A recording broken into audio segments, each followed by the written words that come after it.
Bonjour et bienvenue dans Regard sur l'actualité. Bonjour Patrick Le Yarrick. Bonjour. Alors on commence tout de suite avec l'homme de la semaine. Il s'agit de Théo. Le 2 février dernier, Théo, 22 ans, est gravement blessé par la police lors d'un contrôle à Aulnay-sous-Bois en Seine-Saint-Denis. Les 4 officiers qui l'ont interpellé ont été suspendus mais laissés en liberté. 3 d'entre eux sont mis en examen pour violence volontaire et le 4e pour viol. De son lit d'hôpital, Théo a lancé un message de paix qu'on va écouter. J'ai un message à faire passer à ma ville. J'entends tout ce qui se passe en ce moment, mais je suis pas trop les informations et tout ça parce que j'ai pas envie d'être plongé dedans. Donc ma ville, vous savez que je les aime beaucoup. J'aimerais bien la retrouver quand je les ai laissés, s'il vous plaît, les gars. Donc les gars, c'est pas pour la guerre. Soyons unis, j'ai confiance en la justice. Et la justice sera faite. Donc, c'est pas pour la guerre. Priez pour moi.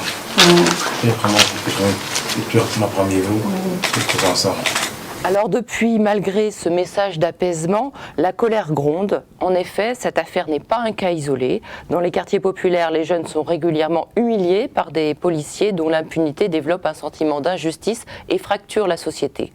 Du côté des forces de l'ordre, une grande pression est faite pour obtenir toujours plus de droits, plus d'armes. La loi dite de sécurité publique votée ce mercredi risque de faciliter les bavures de toutes sortes en étendant le périmètre de la légitime défense des policiers. Comment faire pour réconcilier la police avec les citoyens et comment éviter ce sentiment de toute puissance chez certains policiers? Il y a un problème de fond avec ce viol, ces actes de torture, parce que c'est de ça dont il s'agit envers ce jeune Théo, et ce n'est pas un cas isolé.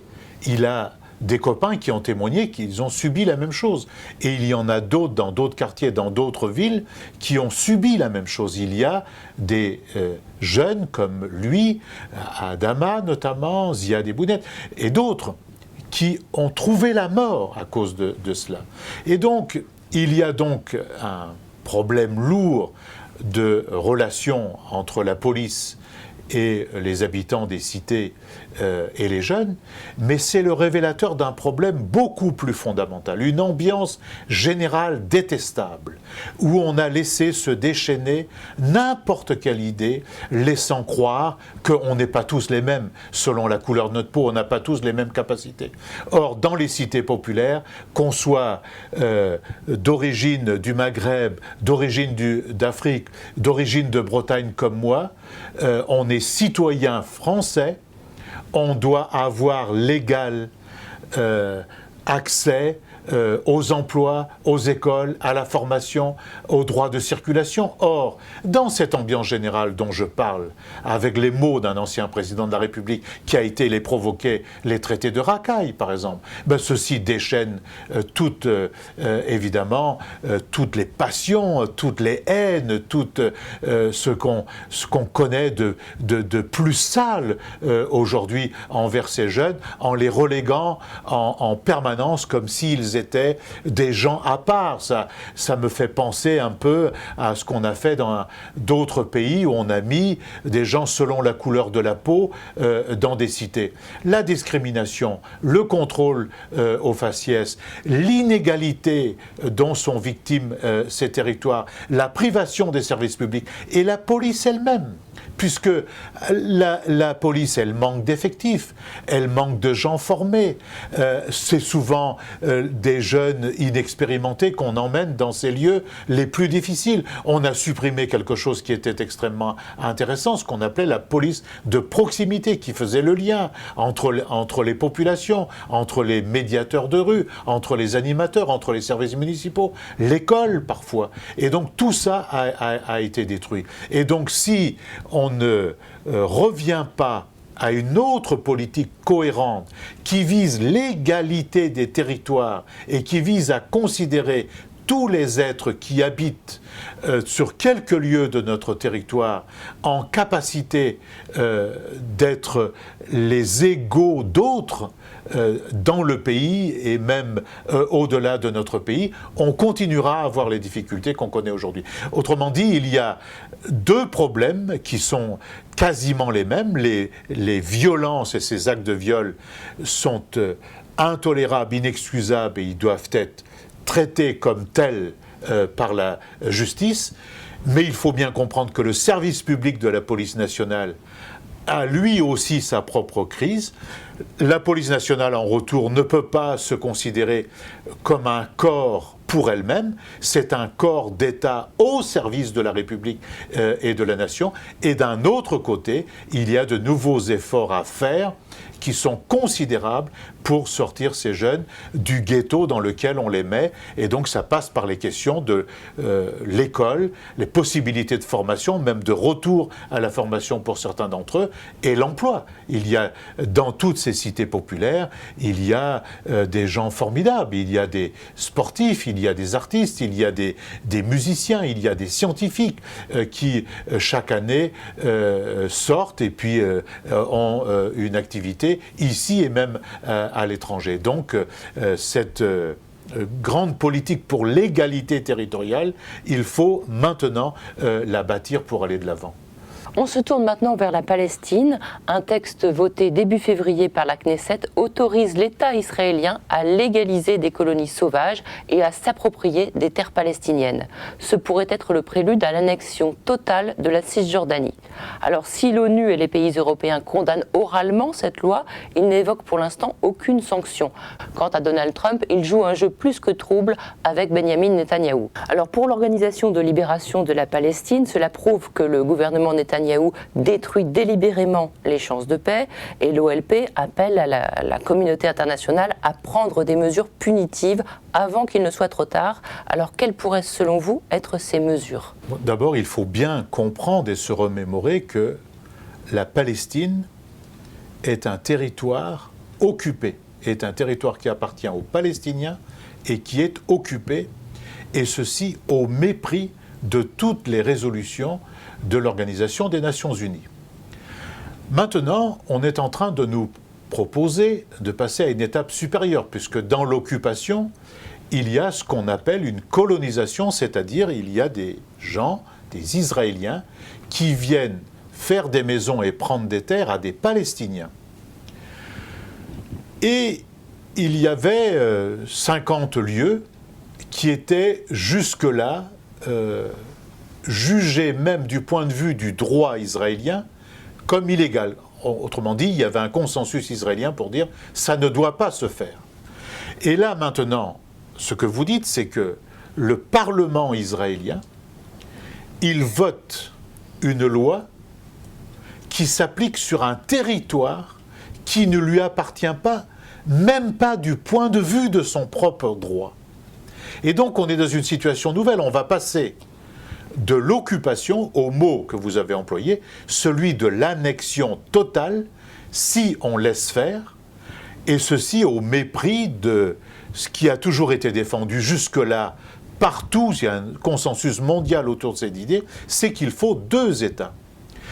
Les Palestiniens ont droit à leur terre, à leur État, et on leur a déjà volé beaucoup. Que faut-il faire ? Je crois que l'Organisation des Nations Unies, après avoir voté le texte qu'ils ont voté le 28 décembre dernier, doit à nouveau statuer et mettre les barrières nécessaires. Deuxièmement, ce qui a pu exister du temps de M. Kerry et de M.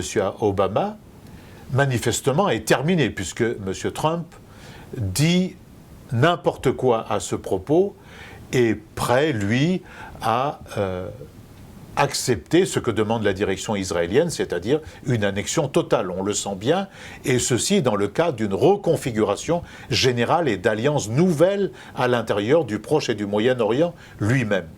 Et donc il est de la responsabilité de l'Union européenne de prendre des initiatives politiques pour faire arrêter ça, pour remonter sur la scène si jamais elle était descendue un jour ou si elle y existait un jour sur la scène.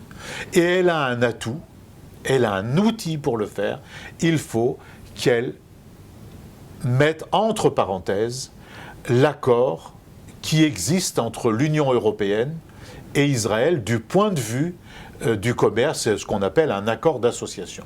Secondement, il faut des actes politiques clairs. Moi, je crois que la haute représentante, l'équivalent d'une ministre des Affaires étrangères de l'Union européenne, et le président de la République française, il n'est pas trop tard pour lui, fassent un acte politique qui est symbolique mais qui est politique, qui reconnaissent l'État palestinien. Car il faut mettre des barrières à ce qui est en train d'exister aujourd'hui et recréer un rapport de force de telle sorte que les Palestiniens, ils aient leur terre, leur État, leur eau, leur maison, et non pas cette annexion, ce qui sera une annexion expulsion. Inévitablement. Donc on ne peut pas laisser faire ça. Donc il est urgent maintenant d'avoir des initiatives diplomatiques, mais de relancer un mouvement populaire pour protéger les Palestiniens. On va maintenant évoquer l'actualité du CETA. Le Parlement européen a adopté mercredi 15 février l'accord de libre-échange entre l'Union européenne et le Canada.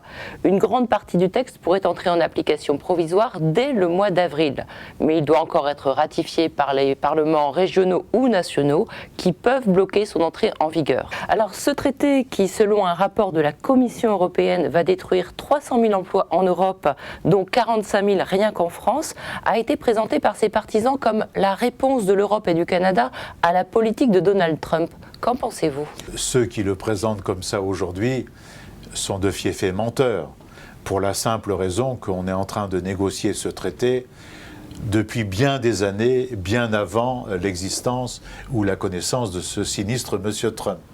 La vérité, c'est qu'il y a des gens qui, depuis des années et des années, négocient un texte, dont M. Barroso, par exemple, qui aujourd'hui travaille pour M. Goldman Sachs, M. De Gucht, qui travaille pour les grandes sociétés multinationales, ou l'ancien Premier ministre canadien, M. Harper, qui est un fiefé climato-sceptique.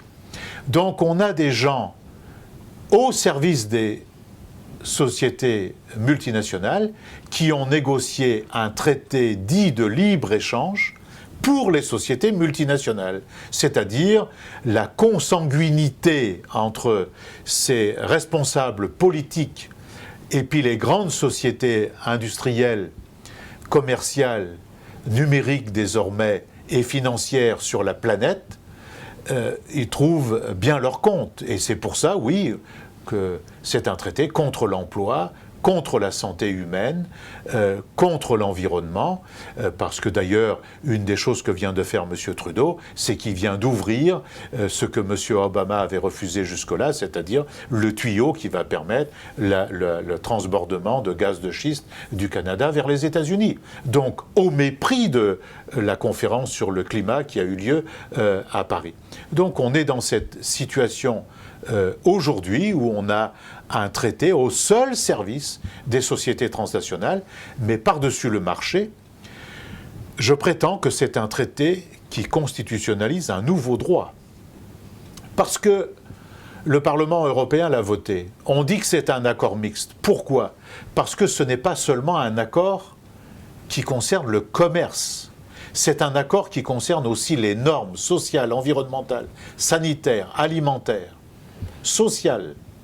Donc, on se trouve dans cette situation où il y a une partie du droit qui relève des États-nations et c'est pour ça qu'il est qualifié de mixte, c'est-à-dire il concerne une partie du commerce qui est de responsabilité européenne et du droit national. Mais comme ils veulent absolument le faire passer de force, ils ont décidé une application provisoire à partir du 1er avril. Mais si, par hasard, les 28 États membres décidaient chacun de prendre une année à tour de rôle pour le faire voter ou pas voter, ça prendrait 28 ans. Donc le provisoire dure beaucoup. Deuxième remarque, il y a dans le traité un alinéa qui s'appelle la coopération réglementaire. Sait-on, par exemple, que maintenant, toute loi qui sera soumise à l'Assemblée nationale et au Sénat et aux autres parlements nationaux devra être vérifiée par un comité d'experts payé par les multinationales pour voir si le droit national que nous produisons correspond bien à ce qui est écrit dans ce traité. Autrement dit, on enlève la souveraineté aux parlements nationaux, on enlève la souveraineté au peuple. Et comme si ça ne suffisait pas, une multinationale qui ne serait pas contente, elle a ce qu'on appelle un droit de l'investisseur, et donc elle peut déclencher un tribunal arbitral privé, s'il vous plaît, qui met les États, mais aussi les régions, les communes, devant ce tribunal privé dès lors que ça ne correspondrait pas au principe dit de libre-échange. Parce que le libre-échange, il est forcément contre le droit social, il est contre l'environnement, il est contre la qualité alimentaire. Et alors, le combat, pour moi, n'est pas terminé, je crois. Il faut continuer à mobiliser auprès des parlements nationaux et du nôtre, auprès du président de la République et du gouvernement, de telle sorte qu'on ne le fasse pas. Il faudra bien penser, au moment des élections législatives et même présidentielles, et bien réfléchir pour savoir si on n'élit pas quelqu'un qui va faire appliquer ceci de force. Et il faudra bien réfléchir à quel député on élit, si c'est un député qui va approuver comme un béni-oui-oui ce texte.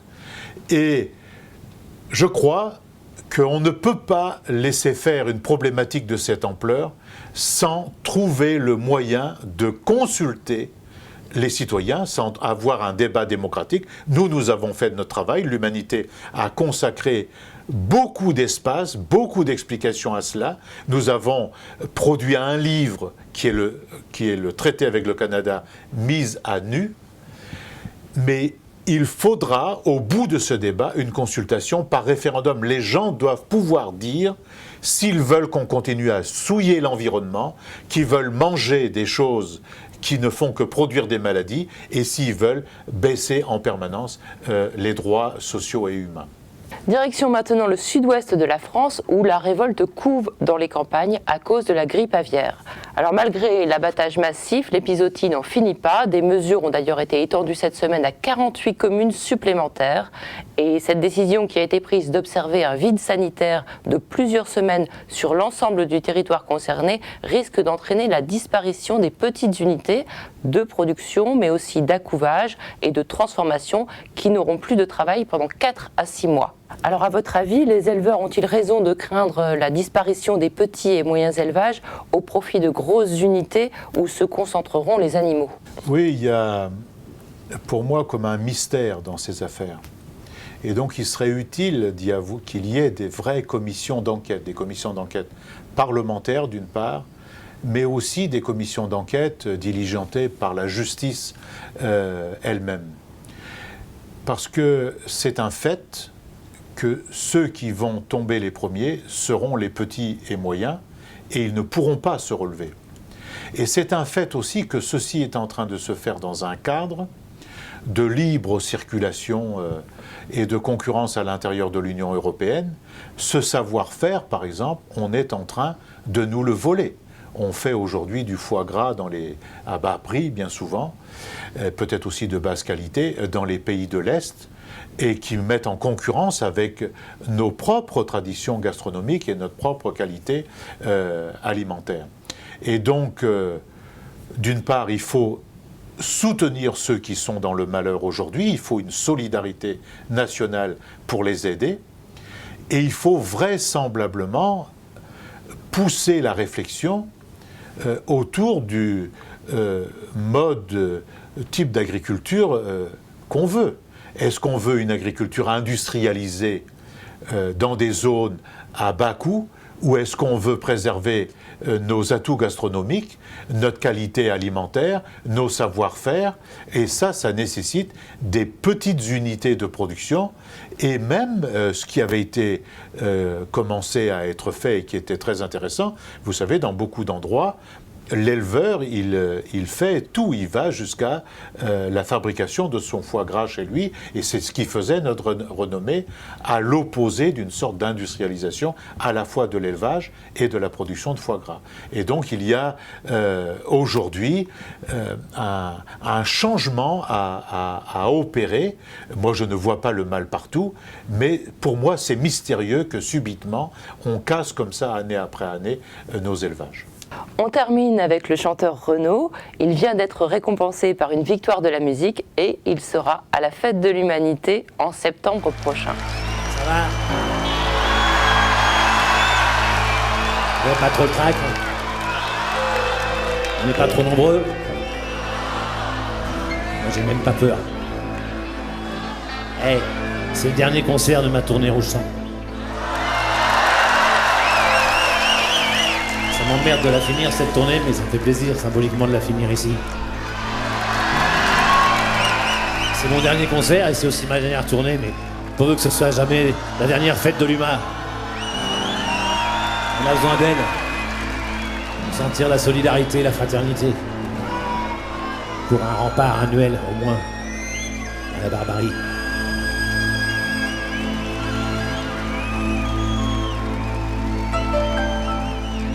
Ce chanteur populaire, ce n'est pas la première fois qu'il vient à la Fête de l'Humanité. Patrick Le Yarrick, vous l'avez, j'imagine, déjà vu sur la grande scène. Quel souvenir en avez-vous? Oui, ce sera effectivement la 4e fois qu'il vient. Nous sommes honorés qu'il vienne à nouveau parce que Renaud, ça représente quelque chose d'important d'un point de vue musical, d'un point de vue des textes des chansons, d'un point de vue des engagements pour des générations et des générations de gens en général, de militants et de jeunes. C'est quand même lui qui, le premier, dans une chanson assez violente contre Madame Thatcher, avait soulevé la question des ouvriers au Royaume-Uni. Est-ce que nous n'y sommes pas? C'est quand même lui qui, avec Les Béton, avait, et puis d'autres chansons, soulevé la question de la vie dans nos banlieues, à la fois l'urbanisme des banlieues, mais aussi le fait qu'on n'avait pas d'avenir, ou on avait moins d'avenir. Est-ce que nous n'y sommes pas? Et donc il y a une multitude de textes, une multitude de chansons et de musiques qu'il a portées sur le devant de la scène, qui ont constitué des refrains pour des générations de gens et qui sont pleinement l'actualité aujourd'hui. Il fait partie de ceux qui ont été comme des lanceurs d'alerte avec ces chansons. Et on aurait mieux fait de l'écouter. Et il revient aujourd'hui, évidemment, il a changé pour les raisons que tout le monde connaît, mais il a fait un effort considérable sur lui-même, et je crois que c'est très méritant, ça doit être récompensé. Et nous, en tout cas, nous l'avons soutenu par-delà les déboires qu'il a connus, par-delà les difficultés, avec des milliers d'autres personnes, des millions d'autres personnes, avec ses amis chanteurs, des artistes, du monde de la culture. Nous avons essayé de tout faire pour qu'il ne sombre pas dans le pire, et c'est bien aujourd'hui il a eu cette récompense des Victoires de la musique, qui peut à nouveau faire des spectacles, et nous aurons plaisir à l'accueillir à la fête parce qu'il représente un engagement, il représente des valeurs importantes pour nous. Merci Patrick Le Yarrick. On se retrouve très bientôt pour un nouveau numéro de Regard sur l'actualité.